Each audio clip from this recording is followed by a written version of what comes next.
Loneliness. It's a difficult word to hear. It's a difficult concept to even think about, never mind discuss with others. And yet it's such a common experience. But there's a very large taboo associated with discussing our loneliness. And that's part of the reason that it's so pervasive in the workplace. In this video, I want to cover 5 very common misconceptions about loneliness at work and to direct you towards some free, very helpful online resources so that you can get to grips with it. I'm Dr. Richard McKinnon. I'm a chartered psychologist and coach. And on this channel, I like to share insights from the science of psychology to help you be your best self at work.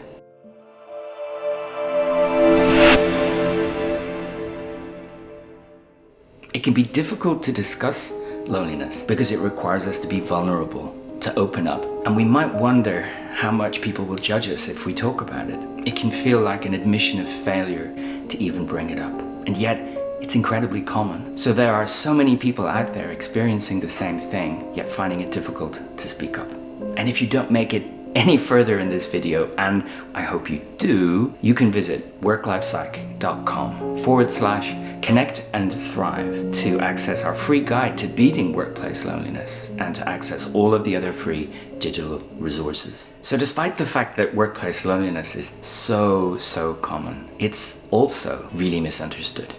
And the first of these misunderstandings I'd like to cover off is that somehow loneliness is the same as solitude, but they're very different. Loneliness is the subjective evaluation of the depth of connection with others. And when we make that evaluation and we feel we're not getting enough good quality connection with other people, then we feel lonely. Solitude is the state of being by ourselves. And for some of you watching, I know you will enjoy solitude. You will enjoy time by yourself. Now, solitude can be a negative experience if we want to be with others, or it could simply be a neutral part of your working day. But being alone is not the same as being lonely. We can be lonely in the middle of a crowd of people. We could be lonely in the middle of our team environment, because it's not about the number of people we can see, it's about the number of relationships that we feel have some depth and connection to them.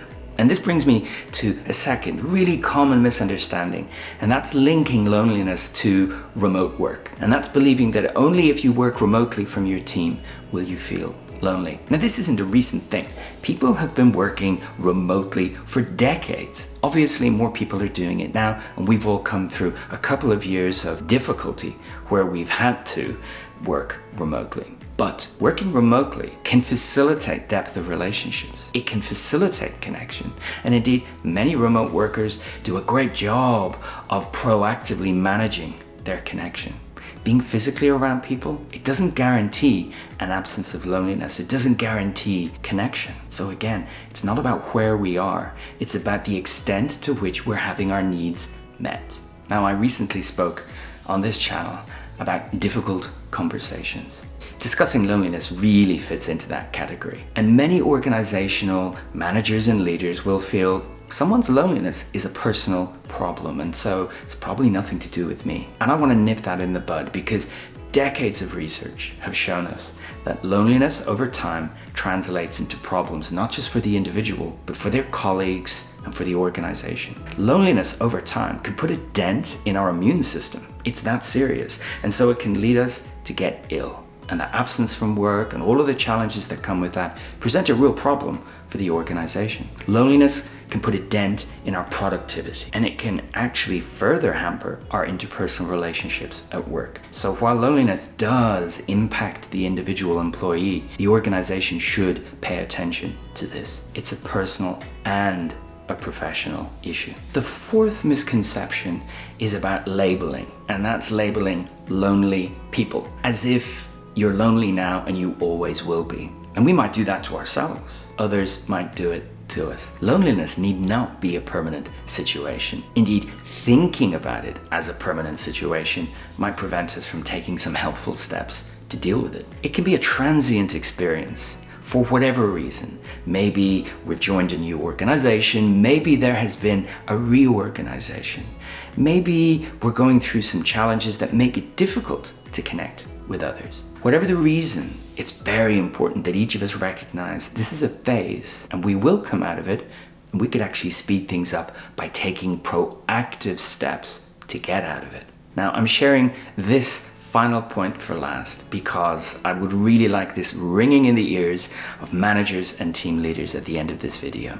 The cure for loneliness is not more and more and more social events at work. Point 1, many people do not like to give their personal time for social events at work. This is their personal time, and the last thing they want is to spend more time chit-chatting and having small talk with the people they see all day. Even if it's well-intentioned, and it often is, it's not going to deal with loneliness if lots of people are all talking and doing something recreational, because it may not give the lonely employees an opportunity to connect.